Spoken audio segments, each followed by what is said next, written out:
आज कुसुमाग्रज वि.वा. शिरवाडकर, विष्णू वामन शिरवाडकर यांच्या जयंतीनिमित्त आज आपण एकत्र आलेलो आहोत.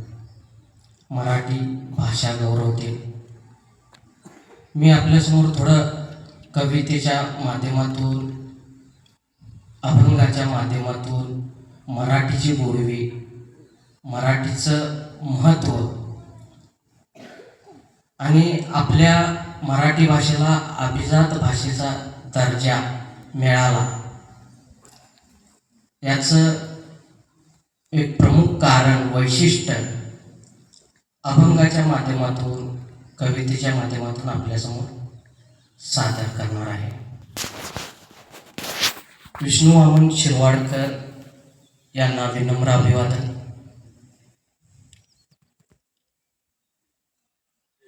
या जगण्यावर, या जन्मावर शतदा प्रेम करावे. चंचल वारा या जलधारा, भिजली काळी माती. अनंत मरणे झेलून घ्यावे इथल्या जगण्यासाठी, असं सांगणारे मंगेश पाडगावकर. रिकामा खिसा माणसाला जग दाखवतो, असं सांगणारे लेखक व.पु. काळे. जो का रंजले गांजले त्यासी म्हणे जो आपुले, तोची साधू ओळखावा, देव तेथेची जाणावा, असा संदेश देणारे संत तुकाराम महाराज. जगाला ज्ञानेश्वरी अर्पण करणारे, पसायदान देणारे संत ज्ञानेश्वर महाराज. अरे संसार संसार जसा तवा चुल्यावर, आधी हाताला चटके मग मिळती भाकर, असं सांगणाऱ्या, बळ देणाऱ्या संत बहिणाबाई चौधरी, खानदेशच्या मातीतल्या संत बहिणाबाई चौधरी. जगण्याची समृद्ध अडगळ सांगणारे ज्ञानपीठ पुरस्कार विजेते भालचंद्र नेमाडे. या नभाने या भुईला दान द्यावे. या नभाने या भुईला दान द्यावे. कोणते पुण्य असे, कोणते पुण्य असे, झोंधळ्याला चांदणे लगडून जावे. झोंधळ्याला चांदणे लगडून जावे, असं सांगणारे, मातीचा, शेतीभातीचा संदेश देणारे, ऊर्जा देणारे खानदेशच्या मातीतले नादो महानूर. आरसा मला हसला, छे मीच आरशाला हसलो, असा मिश्किल विनोद करणारे पु ल देशपांडे.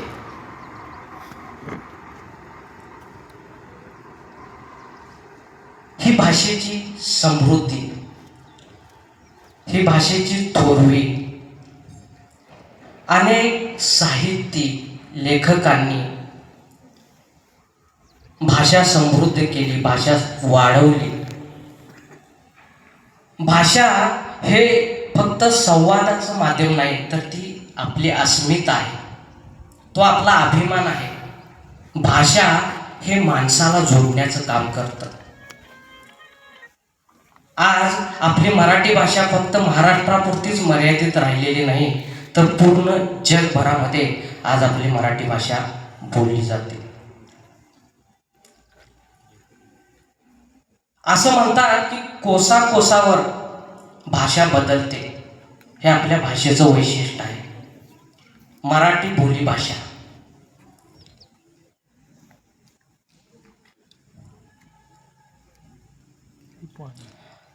अहिराणी, कोल्हापुरी, सोलापुरी, वऱ्हाडी, कोकणी,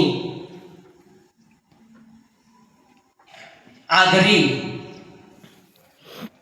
अशा अनेक बोली भाषांनी आपल्या मराठीला समृद्ध केलेला आहे.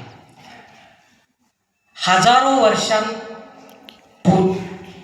इतिहास असलेली आपली मराठी भाषा, आपली प्राचीन मराठी भाषा संतांच्या अभंगांनी ओव्यांनी सजलेली आपली मराठी भाषा. नको देवराया अंत आता पाहू,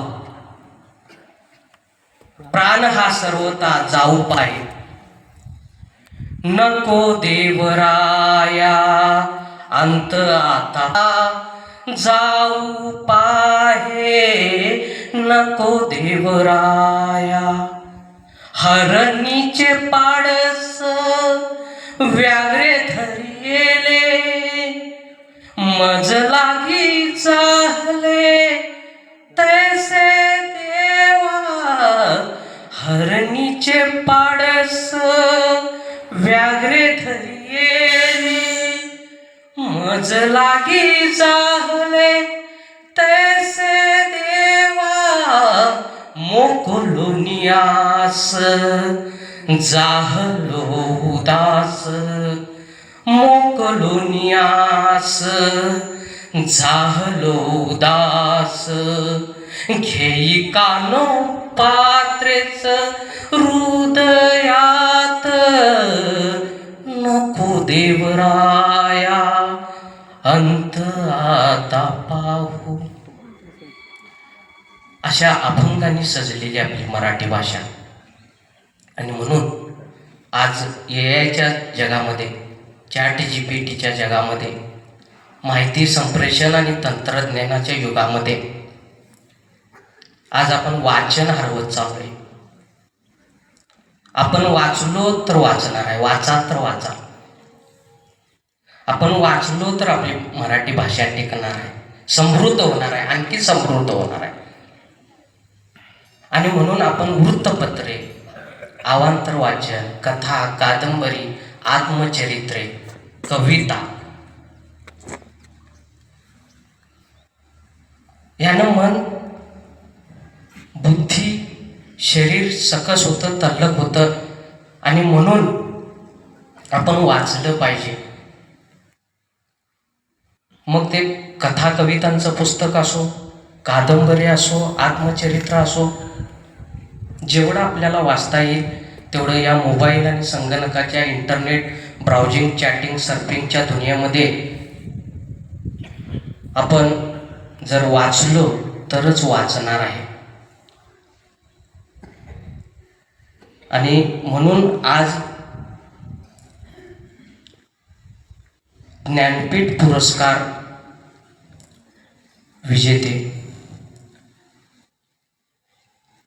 विष्णू वामन शिरवाडकर यांच्या जयंतीच्या निमित्तानं आज आपण शपथ घेऊया की आपण वृत्तपत्र असो, कविता असो, कथा असो, हे दररोज त्याचं आपण काय करणार आहोत, वाचन करण्याची आपण शपथ घेऊया.